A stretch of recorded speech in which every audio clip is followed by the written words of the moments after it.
Terima kasih untuk kesediaannya Pak Lukas. Ya, Bapak Ibu, sebelum kita memulai persekutuan. Terima kasih Kak Anika. Mari kita berdoa Bapak Ibu. Bapak Surgawi, kami berkumpul di ruang maya ini untuk mengingat-ingat kebaikan-Mu, untuk mempelajari kebaikan-Mu, dan untuk melangkah terus dalam terang kebaikan-Mu. Kami mengucap syukur karena Engkau sudah memberkati kami sejauh ini dan kami tahu Engkau akan terus memberkati kami dan menyertai kami. Pada sore hari ini, kami juga mohon Engkau memberkati, menyiapkan hati kami yang akan berbicara maupun mendengar, supaya segala sesuatunya menjadi kemuliaan bagi Engkau saja. Ini doa kami naikkan di dalam nama Yesus. Amin.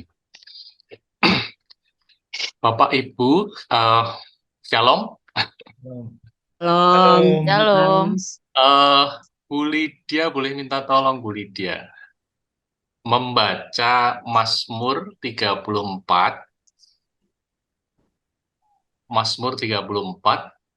ayat 16 sampai 23. Ya. Mata Tuhan tertuju kepada orang benar, dan telinganya kepada teriak mereka minta tolong. Wajah Tuhan menentang orang-orang yang berbuat jahat, untuk melenyapkan ingatan kepada mereka dari muka bumi. Apabila orang-orang benar itu berseru-seru, maka Tuhan mendengar dan melepaskan mereka dari segala kesesakan.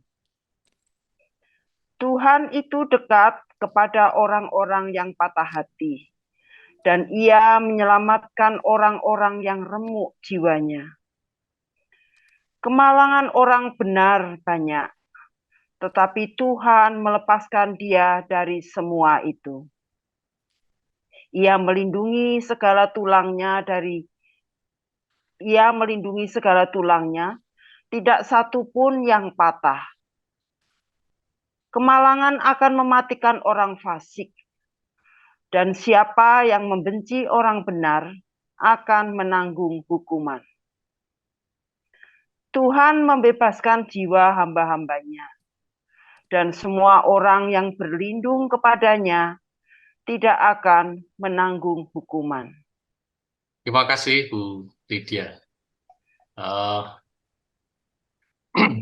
Kita itu sering mengucapkan dalam hati atau dalam gumaman kecil kita, di hati kecil kita, atau bisik-bisik.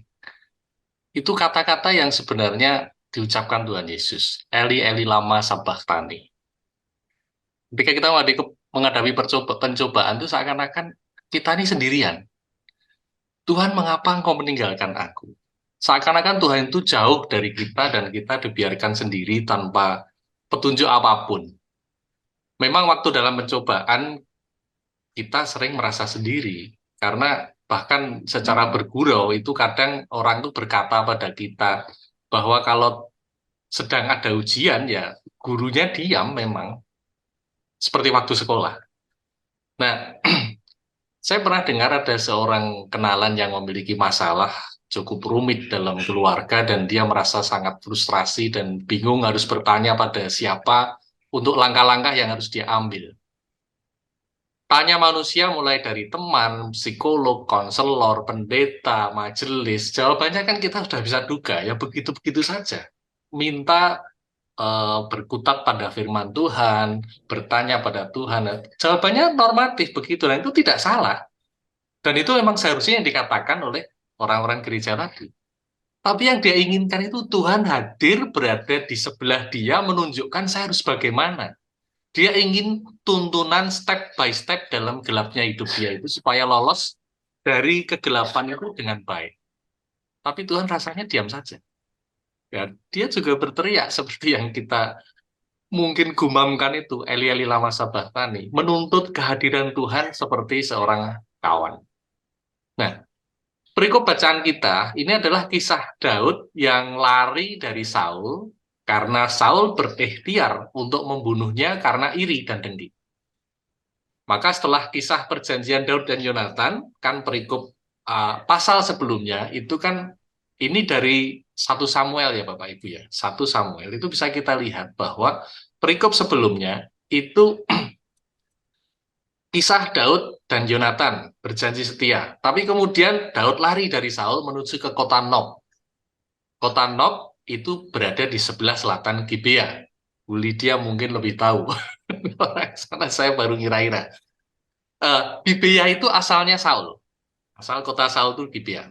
Nah, di Nob itu dia bertemu dengan Imam Ahimelek yang memberikan 5 potong roti untuk dirinya sendiri dan mungkin bersama 2-3 orang yang mendampingi dia. Tapi Daud tidak bersama pasukan. Jadi Daud lari menghindari Raja Saul dan tidak menyusun kekuatan apapun karena dia tidak ingin tangannya berdarah membunuh Saul. Kelak kan juga Daud punya kesempatan untuk membunuh Saul dan dia tidak melakukannya. Jadi Daud lari dari Yonatan karena situasinya tidak memungkinkan. Itu sahabatnya. Kemudian dia dikejar Saul. Ya ini komplit, penderitaan dia komplit sudah. Nah, Saul tahu Daud di Nob. Dikejarlah dia di sana. Daud kemudian lari lagi. Kali ini bukan di Nob, tapi menuju ke Gad. Gad itu adalah tempatnya orang Filistin. Nah, Raja Gad bernama Achis, itu juga disebut Ahimelek, itu memang gelar raja kan Ahimelek, tahu tentang keberadaan Daud di kotanya. Nah, pelarian Daud di Gad ini yang akan kita bahas pelan-pelan pada sore hari ini. Gad, sekali lagi, itu tanahnya orang Filistin. Filistin itu musuhnya Israel. Pertanyaan kita adalah, mengapa sampai Daud lari ke tanah musuh? Nah, Bapak Ibu, Daud lari ke sana mungkin dengan pemikiran bahwa Saul tidak akan lari ke Filistin. Mengejar Daud, oh itu musuhnya, tanah musuhnya. Saul pasti berpikir panjang untuk bisa sampai ke Filistin. Tapi bagi Daud, kekonyolan itu lebih parah karena Gad itu adalah tempat kelahiran Goliat. Yang pada waktu sebelumnya, itu Goliat itu dibunuh dan dipancung dengan pedangnya yang masih ada di situ. Kalau Bapak Ibu baca di Samuel, bahkan Daud tuh kemudian memegang pedangnya Goliat yang sangat besar itu. Jadi pelarian Daud ini mirip pepatah lari mencari selamat keluar dari mulut singa masuk ke mulut buaya. Demi menghindari Saul, dia memasuki wilayah musuh. Daud sangat ketakutan pada Raja Gad, Achis, dan takut karena identitasnya raja yang sudah diurapi, dan dia harus berpura-pura gila. Itu ada di 1 Samuel 21, Bapak Ibu. Kalau Bapak Ibu nanti akan memeriksa sendiri 1 Samuel 21. Ceritanya di situ. Nah, jika kita melihat situasi seperti ini, tentu saja tidak sulit bagi kita untuk menilik kehidupan kita sendiri ketika pencobaan datang silih berganti. Ketika kita menghadapi percobaan yang satu sepertinya belum cukup, masih ada pencobaan yang lain lagi, ya kita ya Bapak, mengapa engkau meninggalkan aku? Seakan-akan begitu. Situasi Daud yang tadi buruk, itu menjadi lebih buruk ketika dia berada di Gad. Tapi Daud itu bukan Daud, Bapak Ibu, kalau dia tidak percaya kebaikan Tuhan. Nah, dalam situasi kondisi yang mendesak itu, yang dia menjadi sangat terdesak itu, bahkan dia harus sampai pura-pura gila, karena itulah yang dia bisa pikirkan demi selamat, karena nyawanya ada di ujung tanduk, dan ia tetap percaya pada Tuhan akan perlindungannya. Maka dia tulislah Mazmur 34 yang dibaca Bu Lydia tadi.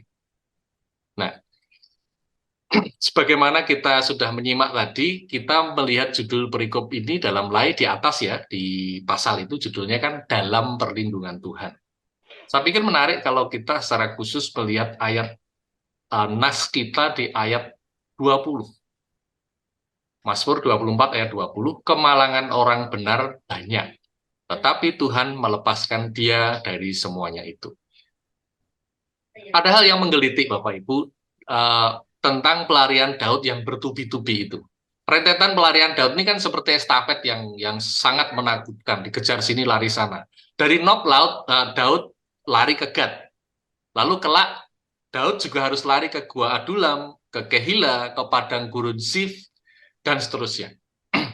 Pertama-tama Yang pertama kita bisa lihat adalah bahwa Daud melarikan diri kemana saja, asal dia bisa selamat.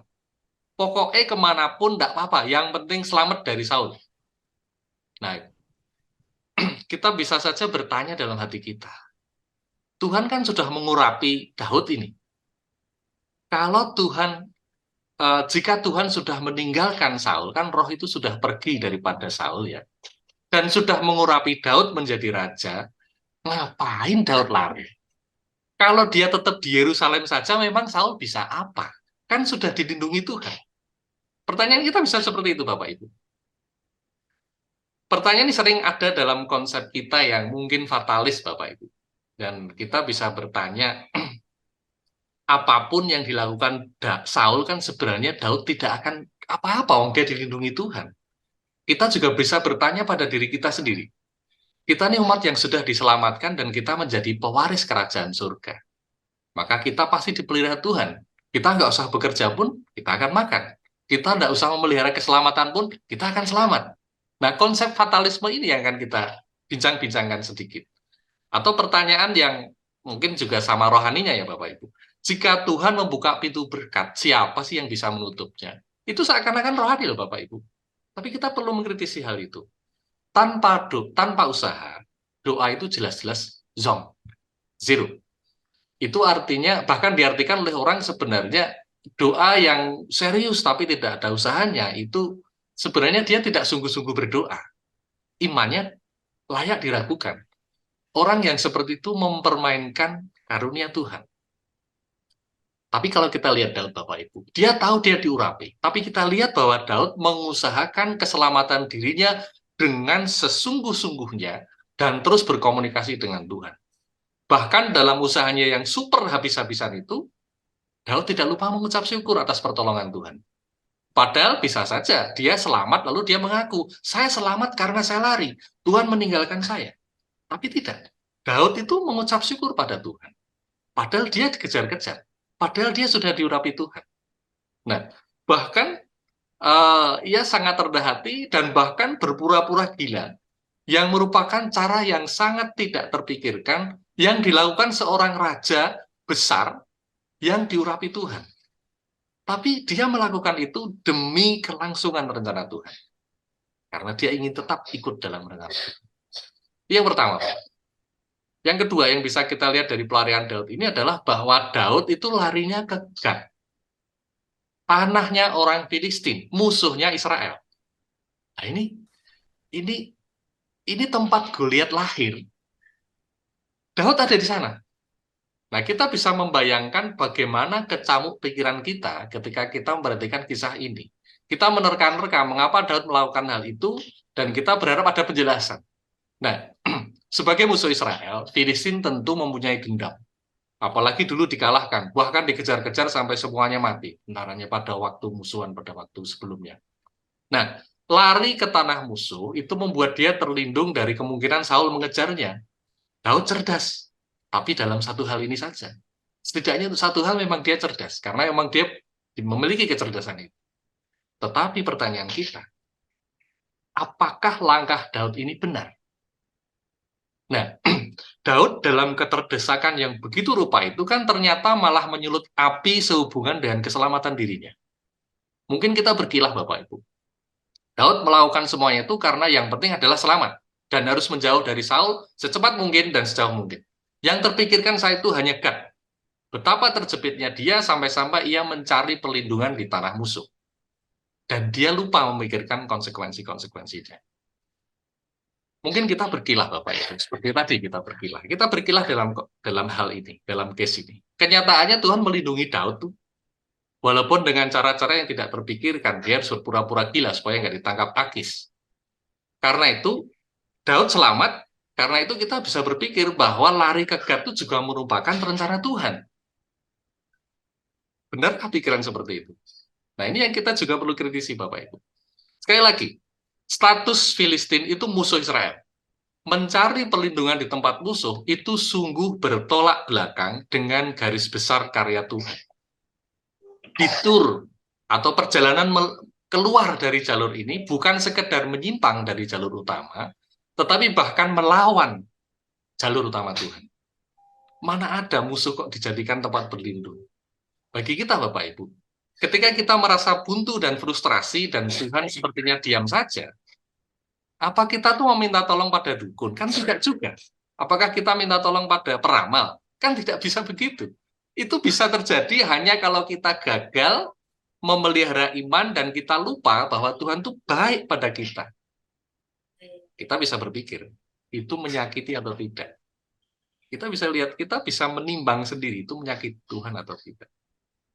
Nah, kita perlu mengingat Bapak Ibu bahwa kepada kita telah terjadi ratusan, puluhan, atau bahkan ribuan kali perlindungan oleh Tuhan, bahkan ketika kita berbuat kesalahan. Perlindungan Tuhan itu bisa berupa fisik, kita melanggar lampu lalu lintas, kita tidak ditabrak orang. Orangnya ngerem mendadak misalnya, melindungi kita. Yang melindungi Tuhan tuh Bapak Ibu. Padahal jelas kita salah. Mungkin juga perlindungan reputasi, perlindungan keuangan, perlindungan nama baik, dan lain-lain semuanya dilindungi Tuhan, padahal kita yang salah. Nah, ketika kita merenung sendiri Bapak Ibu, kita bisa mengingat-ingat bagaimana Tuhan menolong kita ketika sebenarnya kita yang salah. Saya yakin kita akan menemukan kisah ini dalam diri kita. Bahkan ketika kita sendiri itu malu menceritakannya pada orang lain. Nah, apakah kita bisa simpulkan bahwa jika Tuhan menolong kita pada waktu kita salah, itu kesalahan turun dari Tuhan? Kan tidak. Kalau kita melanggar lampu merah dan kita selamat, karena orang mengerem mendadak semua, demi kita selamat, apakah melanggar lampu merah itu rencana Tuhan? Kan tidak. Kan kita tidak bisa berpikir begitu. Nah, kalau kita sadar bahwa Tuhan melakukan segala-galanya demi menjangkau kita kembali pada jalannya, kita bahkan bisa melihat bahwa justru kita harus memandang pertolongan Tuhan itu sebagai sesuatu yang makin memaksa kita untuk rendah hati. Betapa Tuhan begitu rupa menjangkau kita yang sering salah jalan. Dan kalau kita mengucap syukur dalam mulut kita, dalam hati kita, sesungguhnya itu tidak pernah cukup pada Tuhan. Nah, sekali lagi, perlindungan ini bukan otomatis membuat Daud tidak bersalah. Terlalu mudah kita mencari sanggahan untuk itu. Nah, kita bisa melihat bahwa pada akhirnya Daud di Gat itu ya ditangkap Akis memang. Dan dia ditangkap betul dan diserahkan pada Akis. Nah, dia lepas karena dia berpura-pura gila.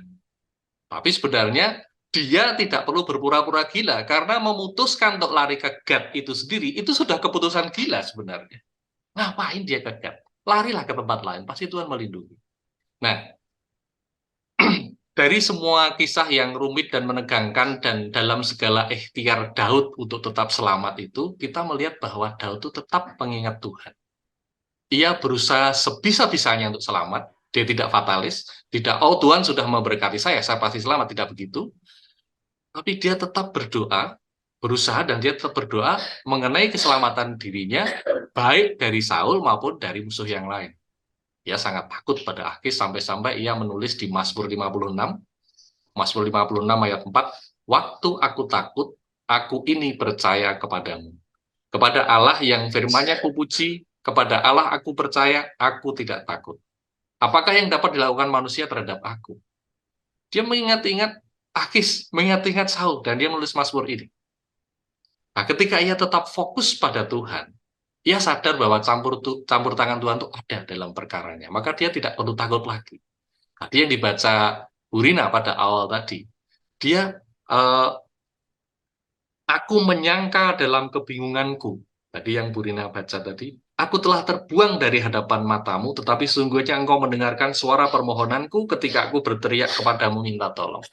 Jadi memang ada pergulatan di sana.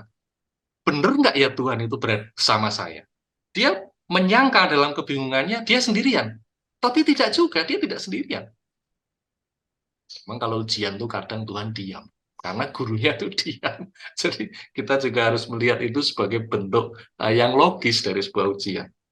Nah, kesalahan-kesalahan langkah Daud tidak membuat Daud lupa fokus pada Tuhan. Mata yang senantiasa memandang Tuhan, itu yang membuat Tuhan berkenan pada Daud, sehingga Daud pun tahu bahwa Tuhan pasti mendengar dan pasti akan melepaskan dari kemalangan. Jika dulu Daud sudah ditolong Tuhan, maka dia tidak memiliki alasan untuk melupakan dan meragukan Tuhan yang akan menolongnya lagi.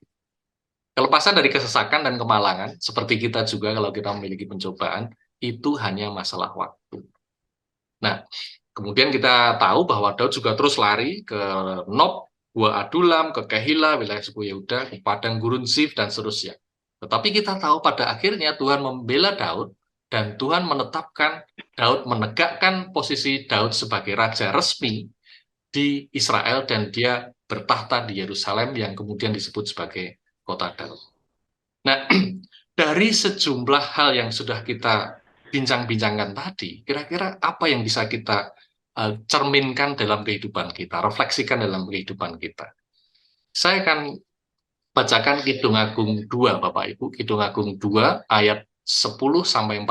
Bapak Ibu boleh mengikuti di Alkitab masing-masing. Kidung Agung 2 ayat 10-14. Kekasihku mulai berbicara kepadaku. Bangunlah manisku, jelitaku, marilah. Karena lihatlah, musim dingin telah lewat. Hujan telah berhenti dan sudah lalu. Di ladang telah nampak bunga-bunga. Tibalah musim memangkas, bunyi tekukur terdengar di tanah kita. Pohon ara mulai berbuah, dan pohon bunga anggur semerbak baunya. Bangunlah manisku, jelitaku, marilah. Merpatiku di celah-celah batu, di persembunyian lereng-lereng gunung, perlihatkanlah wajahmu, perdengarkanlah suaramu, sebab merdu suaramu dan elok wajahmu. Saya tidak membahas isinya terlalu banyak, Bapak Ibu, karena memang bukan topik kita. Tapi yang saya ingin lihat di situ adalah bahwa musim itu berubah. Tidak ada yang abadi. Salomo menulis, lihatlah musim dingin telah lewat. Berarti musim semi. Nanti setelah musim semi, ya musim gugur. Setelah musim gugur, ya musim dingin lagi. Dan seterusnya. Salomo menulis tentang ajakannya pada kekasihnya untuk menikmati musim semi, karena musim dingin telah lewat, dan mengajak kekasihnya memandang bunga-bunga, pohon ara yang berbuah, pohon anggur yang berbuah, dan seterusnya. Nah, kita pun diajak untuk menghayati bahwa musim hidup kita itu tidak pernah permanen. Jika hidup kita saja tidak permanen, apalagi musim hidup kita. Hidup kita kan hanya sebentar lalu lenyap. Ada satu hal yang perlu kita hayati setiap saat, bahwa Tuhan menjadikan semua musim itu untuk kebaikan kita. Musim baik dan buruk itu hanya ada dalam persepsi kita saja. Kita memandang ada suatu masa yang buruk, masa yang baik, masa jaya, masa tidak jaya. Itu kan persepsi kita. Bagi Tuhan, semuanya baik, semuanya jaya. Nah, bagi Salomo yang menulis yang ayat yang kita baca tadi, Salomo juga mengingatkan kita dalam tulisannya ketika dia sudah beranjak tua, di Pengkhotbah 7 ayat 14. Bapak Ibu boleh menyimak Pengkhotbah 7 ayat 14. Pada hari mujur bergembiralah, tetapi pada hari malang ingatlah bahwa hari malang ini pun dijadikan Tuhan seperti juga hari mujur, supaya manusia tidak dapat menemukan sesuatu mengenai masa depannya. Sehingga kita diajak bergantung kepada Tuhan pada musim apapun hidup kita. Jika Daud menjalani pelariannya dengan begitu tergopoh-gopoh, bahkan salah langkah pula, tetapi ia ingat Tuhan menyertai dirinya, ia tahu bahwa ia tidak perlu takut lagi. Kita tidak perlu dan tidak bisa sebenarnya mengutuki masa buruk dalam hidup kita. Karena itu pun berlalu. Dan ketika kita mendapati masa gemilang, masa jaya, kita juga tidak perlu sampai mengklaim bahwa masa jaya itu adalah usaha kita. Membanggakan diri sampai kita mencuri kemuliaan Tuhan. Semua musim itu dijadikan Tuhan untuk kebaikan kita. Kita adalah orang yang sangat merugi jika kita tidak menyadari bahwa musim itu berubah. Kalau kita tidak menyadari musim itu berubah, kita bisa menyakiti diri sendiri. Merasa Tuhan tidak ada, merasa Tuhan tidak mendampingi, itu kan menyakiti diri sendiri. Atau pada waktu kita gemilang, kita ngomong sembarangan, orang lain disakiti. Musim dingin akan berlalu. Kita tidak selamanya sakit, tidak selamanya miskin, tidak selamanya bangkrut, tidak selamanya apa yang kita pandang buruk. Tapi masa gembira pun, masa jaya pun juga akan berhenti. Pesta itu juga akan berhenti. Jadi kita juga tahu bahwa musim-musim itu dijadikan Tuhan untuk kita. Jadi kita tidak perlu menggumamkan atau mengucapkan atau meneriakkan Eli Eli lama sabachthani untuk diri kita.